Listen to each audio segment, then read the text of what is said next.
जय गुरुदेव। सतगुरु जय गुरुदेव जी, मोहे बल एक तुम्हार, तुम बिन हित अपना नहीं, तन मन धन संसार।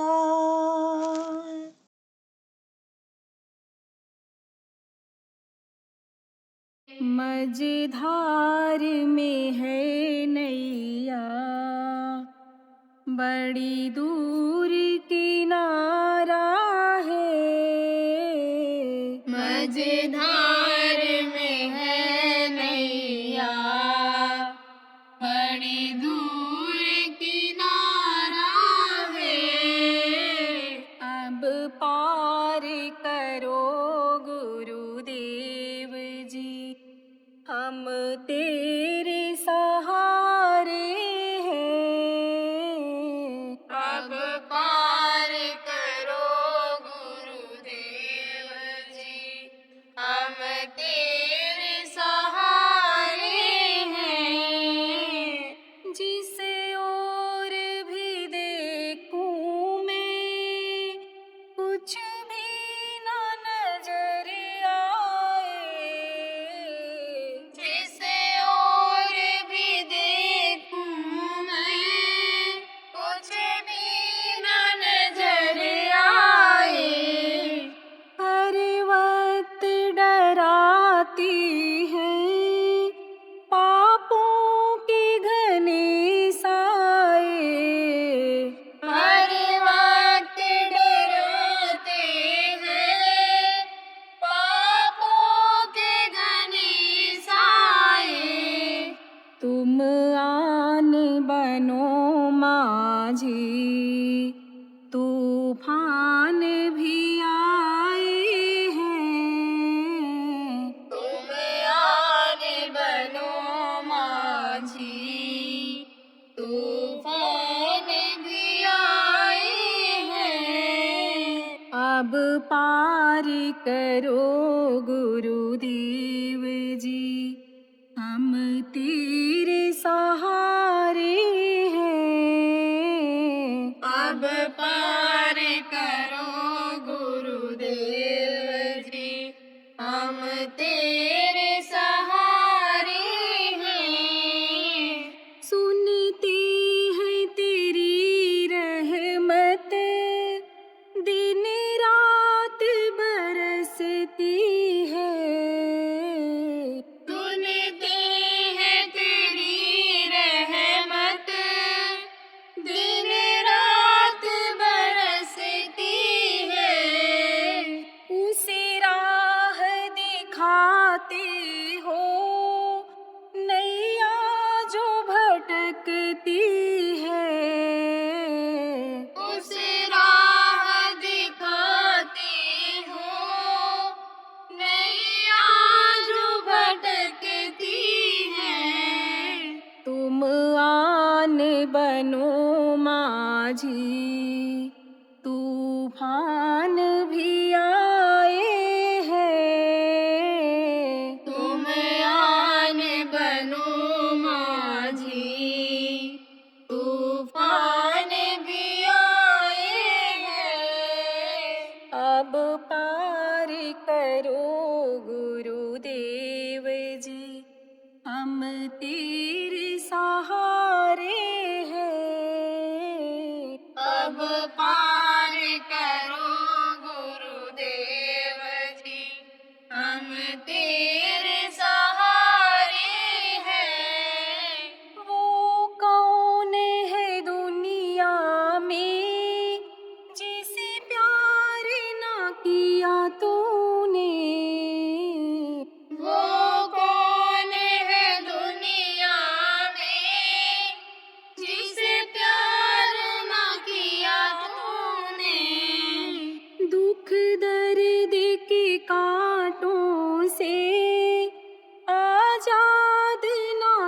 किया तूने, दुख दर्द के कांटों से आजाद न किया तूने।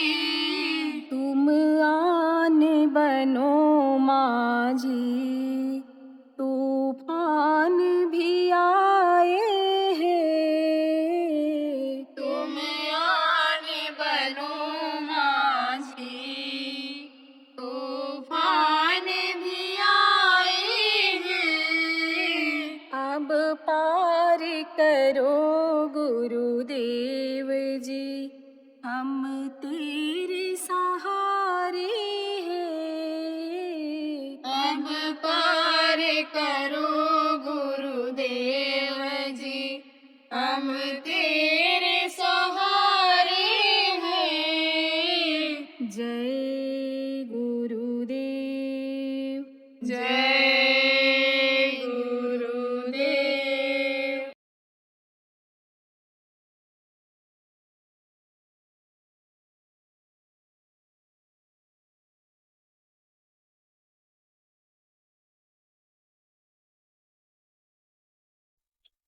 पिछले साल गुरु पूर्णिमा में जो शरीक हुए थे, समय पूरा हो गया, चले गए। उम्मीद लेकर के वापस लौटे थे कि फिर आएंगे, लेकिन मृत्युलोक में होने के नाते समय पूरा हुआ और ये किराए का मकान, मनुष्य रूपी ये मंदिर खाली कर देना पड़ा। आदमी को मौत हमेशा याद रखनी चाहिए, पता नहीं कब आ जाए। इसीलिए कहा गया, काल करे सो आज कर, आज करे सो अब, और पल में परले होत है, बहुल करोगे कब। जो अच्छा काम हो तुरंत करना चाहिए, और जो खराब भावना मन में जगे उसको टालना चाहिए। मन में कोई बात खराब अगर आवे, जानकारी है कि ये खराबी है, बुरा है, तो उसको टाल देना चाहिए। अगर वो टल जाता है तो मन बदल जाता है, और अच्छा को अगर टाला तो मन बदल गया, तो फिर अच्छा नहीं हो पाता है, और फिर बुरा जब होगा तो उसकी सजा भोगनी पड़ेगी। क्योंकि कर्मों की सजा से आज का कोई बच नहीं पाया। इतने मनुष्य शरीर में आए, चाहे वो तारीख शक्तियां रही हों, चाहे ऋषि मुनि रहे हों, चाहे योगी योगेश्वर रहे हों, सबको कर्मों की सजा मिली। संतों को भी शरीर से भोगना पड़ता है। वो भले शरीर से अपने बुरा न करें, लेकिन परमार्थ के कारण संतन धरा शरीर परमार्थ के लिए ही आते हैं, तो उनके दुख को दूर करने के लिए बोझे को लेते हैं, उसको ज्ञान अग्नि के द्वारा अपनी जलाते हैं, और नहीं तो भोगते हैं शरीर से। तो अब आप ये समझो कि कर्मों को भोगना पड़ता है। कर्मों का ये देश है, यहाँ से कोई छुटकारा नहीं पाया आज तक। तो आज गुरु पूर्णिमा है। आषाढ़ पूर्णिमा को गुरु पूर्णिमा मनाई जाती है। देखो प्रेमियों, ये भारत देश ऋषि मुनि योगी योगेश्वर संतों का देश है। धर्म परायण देश उसको कहा गया। पहले तो केवल एक धर्म था, एक ही धर्म, एक व्रत नियम था शुरू में, लेकिन अब बहुत से धर्म बन गए, मत मतांतर बन गया, धर्म की शाखाएं निकल गई, मतों की शाखाएं बन गई। जब से लोगों ने इसको धर्म को बिजनेस बनाया, व्यापार बनाया, स्वार्थ से जोड़े, तब से इसमें बहुत शाखाएं हो गई। धर्म के नाम पर देखो लोग मर गए, मिट गए, लेकिन ऐसा नहीं होना चाहिए।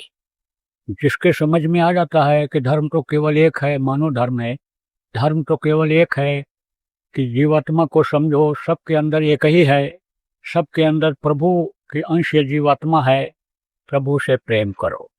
प्रभु से जिसको प्रेम हो जाता है, या राम मैं सब जग जान, करूं प्रणाम जोर जो पानी, सबके अंदर वो मालिक को ही देखता है, मालिक के ही अंश को वो देखता है। तो आपको समझने की जरूरत है प्रेमियों कि आज का जो ये दिन है, यह मानवता लाने का, मानव धर्म स्थापित करने का है।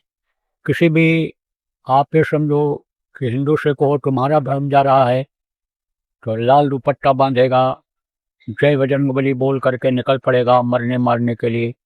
किसी मुसलमान से कहो तुम्हारा मजहब खतरे में है, तुम्हारा धर्म जा रहा है, इस्लाम खतरे में है, तलवार उठाएगा, काली पट्टी बांधेगा, अल्लाह अकबर बोल करके और मारेगा, काटेगा, मर जाएगा। आप ये समझो सिख से कहो तुम्हारा धर्म जा रहा है, तो आप समझो कि वो भी बांधेगा सिर पर पगड़ी और कृपाण उठाएगा और मारने मरने के लिए तैयार हो जाएगा। ईसाई भी इसी तरह से। लेकिन इन चारों से पूछो कि धर्म है क्या चीज, कौन से धर्म के लिए मरने मिटने जा रहे हो? क्या मानो का यही धर्म है कि हिंसा करो, हत्या करो, मरवाओ और मारो लोगों को?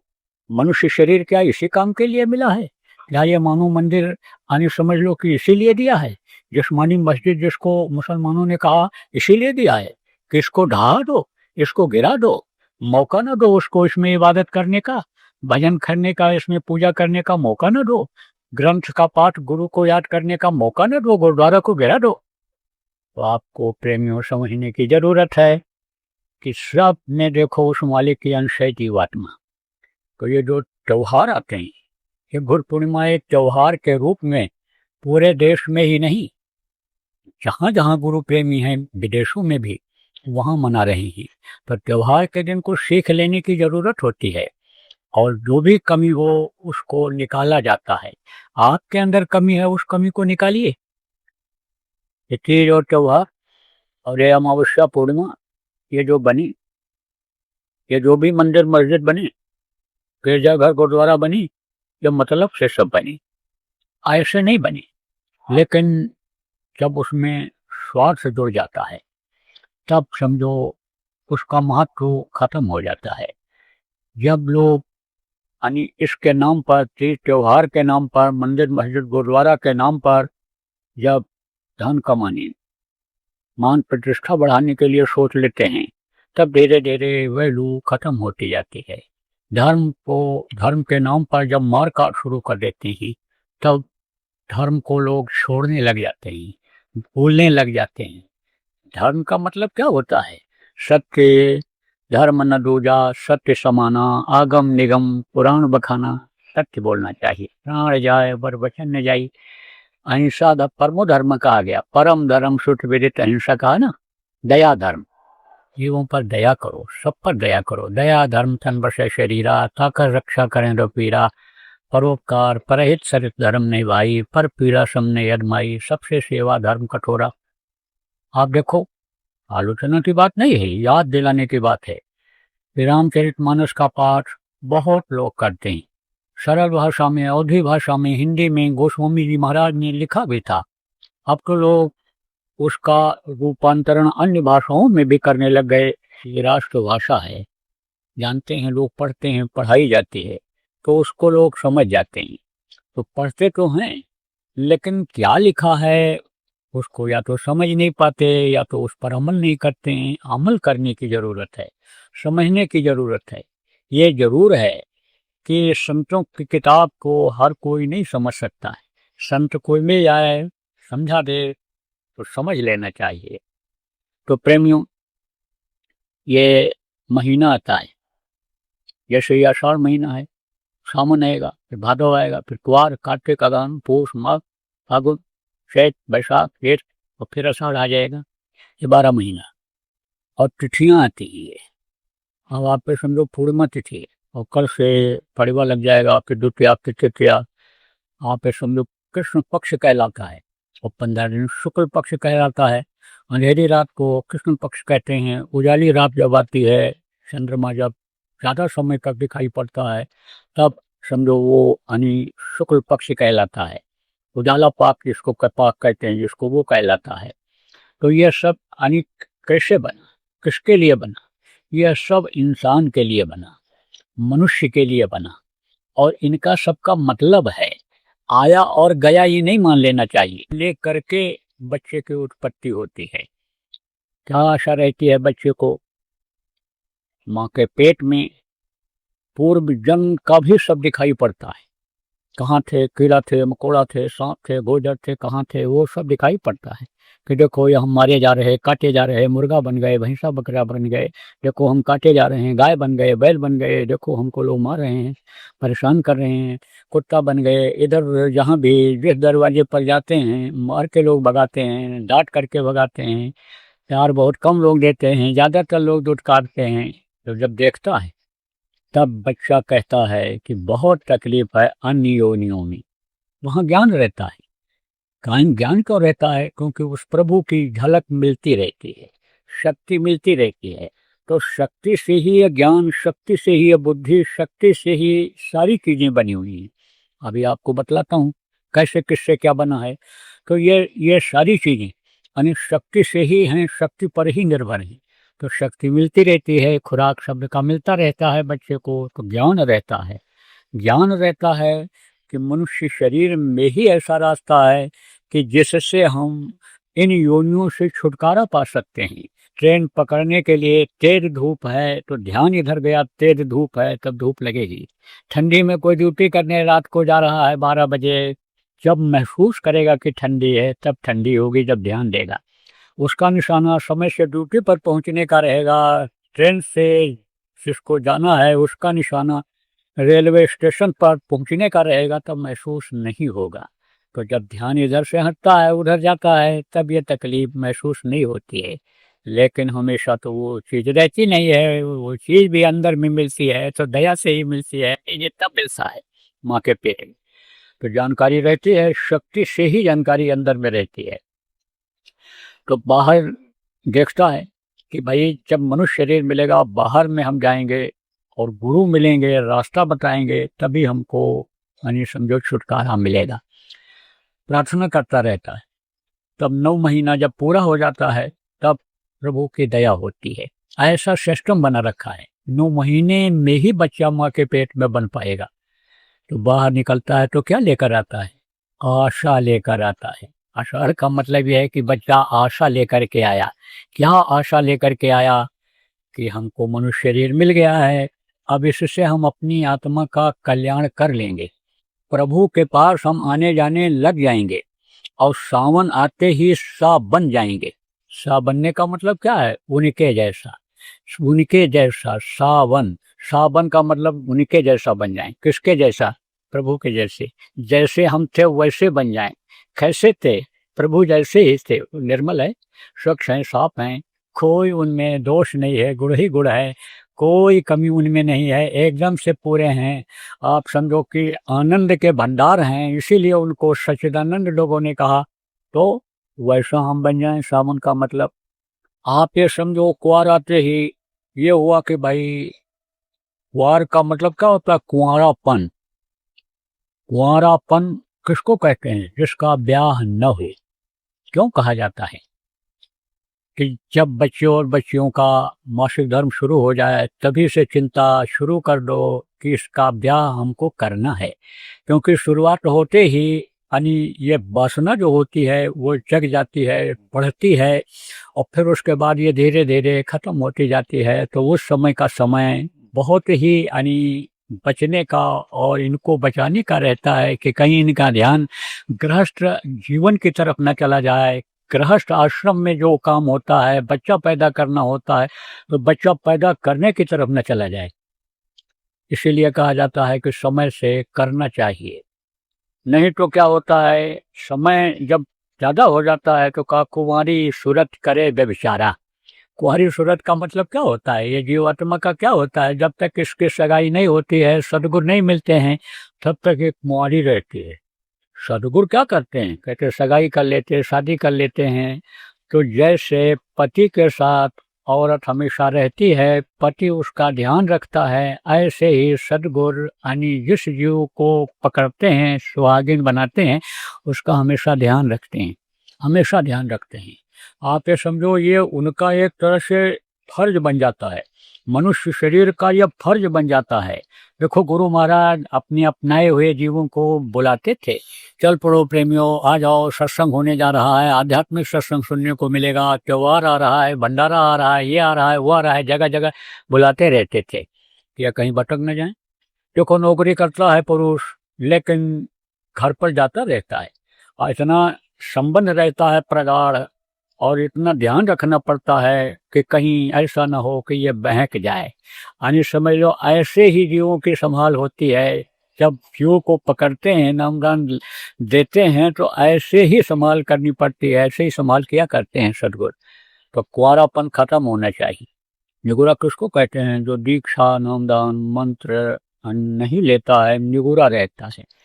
देखो कोई बैल है, उसके गले में रस्सी आपने बांध दिया और रस्सी को यानी समझो कि किसी खूंटा में, किसी पाइप में, किसी लकड़ी में बांध दिया और घास के बीच में बड़ी रस्सी बांध करके ले गए, यानी छोड़ आए बैल को बांध करके, तो बैल यानी घास को खाएगा और जहां तक उसकी रस्सी जाएगी वहां तक जाएगा खाता हुआ। और उसके बाद में रस्सी जब तनेगी, रस्सी में तनाव आएगा, आगे नहीं बढ़ पाएगा, तब वो घूम करके फिर आकर के उसी में खाने लगेगा जहां तक घास को खाया था। ऐसे ही गृहस्थ जीवन का बंधन हो। आजकल देखो बच्चे और बच्चियों का विवाह भी जल्दी इसीलिए नहीं होता है कि सोचते हैं और अच्छा मिल जाए, और अच्छा मिल जाए, और अच्छा मिल जाए, दोनों यही सोचते हैं, बस उसी में उम्र खत्म हो जाती है और फिर उस पर किसी का ध्यान नहीं जाता है। जल्दी जब समय हो जाता है तो ध्यान नहीं जाता है, समय से ही ध्यान जाता है एक दूसरे का। ऐसे ही यानी फिर जब बंधन में यानी आदमी औरत आ जाता है तब उसकी सीमा निश्चित हो जाती है और फिर उस पर कोई हमला नहीं करता है। लड़की की शादी हो गई तो उसका ब्याह का कोई प्रस्ताव रखेगा? तो आप ये समझो इसी तरह से जब सूरत का संबंध हो जाता है सदगुरु से तो और लोगों का ध्यान उस पर से हट जाता है। और नहीं तो काल भी दांव मारता रहता है कि हमारी ही भक्ति करें, ये हमारे ही अधिकार में रहें। इसलिए कुंवारापन खत्म करना चाहिए। यानी समझो कार्तिक महीना आता है, देखो कार्तिक का मतलब क्या होता है? काया के अंदर ताको, ताको का मतलब देखो। कौन से काया? ये काया है, शरीर को काया कहा गया। तो काया इसी के अंदर ही यानी समझो सब कुछ है, इसी के अंदर ही प्रभु का दर्शन होता है। हुआ लोगों ने तभी तो कहा जो तिलमा ही तेल है, जो चकमक में आग, तेरा साईं तुझ में जान सकर, इसी में मिला है। तो बातें ज़्यादा बतानी है, हर महीने की व्याख्या का समय नहीं है, आपको थोड़ा बहुत बता दिया, अन्य बातों को बताऊंगा। मोटी बात आप ये समझो कि यह जो मनुष्य शरीर है इसके अंदर प्रभु रम रहा है, उसको देखना है, उसकी बातों को सुनना है। और इसकी के अंदर नहीं, पूरी दुनिया में उसका अंश है। जितने भी जीव हैं सब उसी के अंश हैं, सब में प्रभु है, कण कण में प्रभु है। प्रभु की दी हुई ये सारी चीजें, जैसे कहा ना खड़क में, खम्भ में, सब में वो प्रभु है, क्योंकि निर्माण उसी से हुआ है, उसकी ताकत से हुआ है, उस प्रभु की ताकत से हुआ है। कैसे हुआ है आपको बता देता हूँ। सृष्टि की रचना कैसे हुई है? सृष्टि की रचना हुई है किसके द्वारा हुई है? आप ये समझो ब्रह्मा विष्णु महेश, ये समझो त्रिदेव हैं, ये पैदा हुए किससे? आत्या से। किसके संपर्क से? जिनको काल भगवान ईश्वर कहा गया उनके संपर्क से इन्होंने इधर की रचना किया। किसके द्वारा किया? ऊपर से आए हुए मसाले के द्वारा किया। कौन सा मसाला? यही शब्द का मसाला। शब्द से ही ये सब बने, शब्द से ही ये सब टिके हुए हैं। अंडज पिंडज उखमज स्थावर ये बनाया। अंडज किसको कहते हैं? जिससे अंडे से जिनकी उत्पत्ति होती है। आप समझो उखमज किसको कहते हैं? गंदगी से, पसीने से जिनकी उत्पत्ति होती है। खटमल, कीलर, जू, पतंगे, ये कीड़े मकोड़े इनसे बने, उनको उखमज कहते हैं। जल के जीव देखो बने। अस्थावर किसको कहते हैं? ये पेड़ बने, ये 4 खाने और 84 लाख योनियां हैं। 84 लाख योनियां। योनि किसको कहते हैं? जैसे ये मनुष्य योनि है, बैल योनि है, गाय योनि है, घोड़ा योनि है, गधा योनि है, मुर्गा योनि है, कबूतर योनि है, आप ये समझो गौरैया योनि है, आप समझो कि तोता योनि है, यह सब योनि है। जलचर, नभचर, थलचर में जितने भी हैं यह सब योनियों में हैं। जमीन के अंदर भी बहुत कीड़े हैं, वो भी एक योनि है। जमीन के ऊपर चलते हैं, जमीन से जो चीज निकलती है उसको खाते हैं, थलचर उनको कहते हैं। उनमें वो भी एक योनि है। आप ये समझो जो जल में रहते हैं वो भी एक योनि है, जो ये ऊपर आसमान में पक्षी उड़ते हैं वो भी एक योनि है। तो ये 84 लाख योनियां हैं। अब ये बना, ये सब कैसे बना? बस उसी से बना। किससे? शब्द से बना। शब्द की ताकत किस में आई? आप ये समझो कि इनके बनाने में आई। तो पहले क्या बना? पहले समझो कि उन्होंने आसमान बनाया, आकाश जिसको कहते हैं, आकाश बनाया। और आकाश में समझो कि घर्षण पैदा हुआ। आकाश में घर्षण पैदा होता है। आप ये समझो उस आकाश के घर्षण को आप सुन नहीं सकते हो, लेकिन ये जो बादल टकराते हैं जिससे पानी बरसता है, बादल में पानी भरा हुआ रहता है, एक दूसरे से बादल जब टकराते हैं तो टकराने से समझो कि पानी नीचे गिरने लगता है। वो जो बहुत ऊपर से पानी गिरता है उसको नहीं सुन पाते हो। नजदीक में जब घना यानी बादल रहता है तब कभी कभी आवाज गर्जन की बादलों के सुनाई पड़ जाती है, तो घर्षण होता है, रगड़ होता है। तो रगड़ से फिर क्या बना? रगड़ से बना वायु, हवा जिसको कहते हैं। अब हवा से किसकी उत्पत्ति हुई? अग्नि की। देखो आप यानी घर्षण करते रहो किसी चीज का तो समझो चलता रहता है, घर्षण ही होता है उसमें। जब चलता रहता है तब समझो कि उसमें हवा हवा निकलती है। जैसे ये पंखा है, पंखा का जो पेंडुलम है वो भी जब चलता है तो वहां भी हाथ लगाओ तो हवा मालूम पड़ती है। अब उसका पावर ज्यादा होता है तो पंख लगा दो तो पंख से हवा बन जाती है। जहाँ नहीं रहते वहां हवा बन जाती है। ऐसे ही घर्षण से हवा की उत्पत्ति हुई। और हवा जब बहुत तेज चलती है तब आप ये समझो कि उससे अग्नि प्रकट हो जाती है, बहुत ज्यादा जब वो होता है। और फिर समझो अग्नि से जल की उत्पत्ति हुई, जल की उत्पत्ति हो जाती है और जल से ही ये पृथ्वी बन जाता है। देखो जब जल की गंदगी इकट्ठा होती जाती है तो वही पृथ्वी बन जाता है। और पृथ्वी की जो यानी जो शक्ति है यानी वही पहाड़ बन जाता है। जब इकट्ठा हो जाता है तो वही पत्थर बन जाता है। पृथ्वी में भी जान है, पृथ्वी में यानी और इसमें भी जान है, पत्थर में भी जान है। पृथ्वी तत्व से ही ये जो पत्थर हैं ये बढ़ते हैं। पत्थर हर साल कुछ ना कुछ बढ़ते हैं। पृथ्वी से अगर ऊपर उठा कर रख दो तो नहीं बढ़ेगा। पत्थर ही है तो शालिग्राम की मूर्ति, ये कहाँ बढ़ती है? जो यानी समझो कि पत्थर के ऊपर पत्थर रख दिए जाते हैं वो भी थोड़ा कम बढ़ते हैं। जमीन पर जो पड़े हुए पत्थर होते हैं वो ज्यादा बढ़ते हैं। तो आप ये समझो कि पृथ्वी की उत्पत्ति हुई। अब जब पहले ये प्रकृति बनी, इसको प्रकृति कहा गया, पहले ये बनी।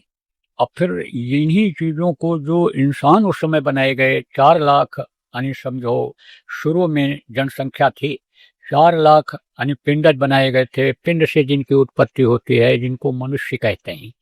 आप समझो 30 लाख अस्थावर बनाए गए थे, 27 लाख उखमज बनाए गए थे शुरू में। तो ये इनको सबको जरूरत पड़ती है इन चीजों की। तो ये यानी जो बनाए गए उन्होंने तैयार किया शुरू में इन्हीं के द्वारा। तो उनको इन तत्वों से यानी फिर शक्ति आई। किसको? जो यानी औरतें थीं, मादा जिनको कहा गया, मादा जो थे उनके अंदर शक्ति इन्हीं से आई। और इन्हीं से, उन्हीं की शक्ति से, माँ की शक्ति से यानी माँ के पेट में बच्चे के अंग बनते हैं।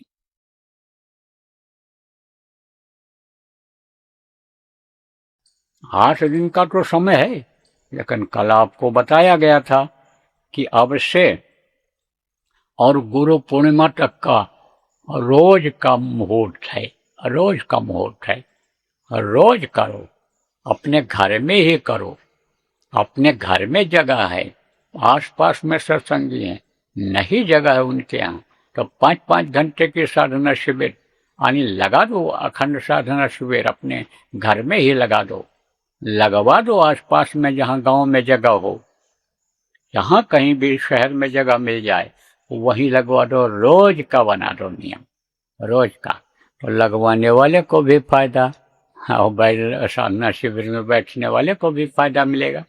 मन जब लग जाएगा रोज करोगे, जैसे कोई चीज खाने को दे दो और मन जो है को भा गया, वो चीज पसंद आ गया तो रोज वही मांगता है और रोज वही मांगता है। ऐसे ही मन को जब कुछ अनिष्ट सकून मिल जाता है, जो अनिष्ट समझो इस समय मोटा हो रहा है वो थोड़ा सीना होता है कि दुनिया की चीज़ों को जब उसको नहीं मिलेगा तो मन इसमें लग जाएगा और फिर 24 घंटे वाले में शरीक हो जाओगे। है तो सफाई जब हो जाएगी, तो जब सफाई हो जाएगी तो निखार आ जाएगा। तो बराबर ये आदत डालो, आदत डालो।